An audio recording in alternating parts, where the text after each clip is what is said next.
നമസ്കാരം. പലപ്പോഴും രാജ്യത്ത് എന്തെങ്കിലും വലിയ സംഭവങ്ങൾ ഉണ്ടാകുമ്പോൾ അതിലൊക്കെയും ഒരു വിവാദപരമായ പ്രസ്താവന നടത്തിക്കൊണ്ട് മാധ്യമങ്ങളിൽ നിറയുന്ന നേതാവാണ് മജ്ലിസ് പാർട്ടിയുടെ അധ്യക്ഷനായ അസദുദ്ദീൻ ഒവൈസി.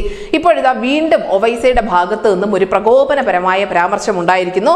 ഞാൻ വാപ്പി മാത്രമല്ല, അവകാശവാദം ഉന്നയിക്കുന്ന ഒരു മന്ദിരവും ഹിന്ദുക്കൾക്ക് വിട്ടു നൽകില്ല എന്നുള്ള ഏറ്റവും വിവാദപരമായ ഒരു പ്രസ്താവനയാണ് ഒവൈസി നടത്തിയിരിക്കുന്നത്. മസ്ജിദുകളുടെ സംരക്ഷണത്തിന് വേണ്ടി എന്ത് പോരാട്ടത്തിനും തങ്ങൾ തയ്യാറാണ് എന്നുകൂടി ഒവൈസി പറയുന്നുണ്ട്.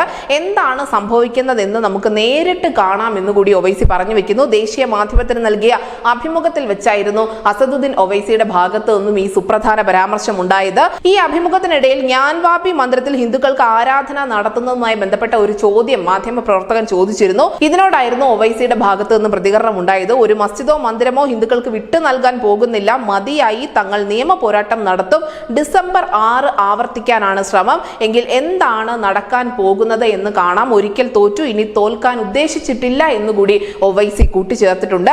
എന്തായാലും ഞാൻ വാപ്പിയുമായി ബന്ധപ്പെട്ട പ്രശ്നങ്ങൾ അടുത്തൊന്നും തന്നെ അവസാനിക്കാൻ പോകുന്നില്ല. വലിയ നിയമ യുദ്ധം തന്നെ നടത്തേണ്ടി വരും. ഞാൻ വാപ്പിയിൽ നമാസ് നടത്തുന്നത് തങ്ങൾ തുടരുകയും ചെയ്യും. തർക്ക മന്ദിരത്തിൽ ആരാധന നടത്തരുത് എന്ന് മുസ്ലിം വിഭാഗത്തോട് കോടതി പറഞ്ഞിരുന്നു. എന്നാൽ ഞാൻ വാപ്പി കേസിൽ അതില്ല. കാലങ്ങളായി തങ്ങൾ ഇവിടെ പ്രാർത്ഥന തുടരുകയാണ് എന്നും ഒവൈസി വ്യക്തമാക്കിയിട്ടുണ്ട്.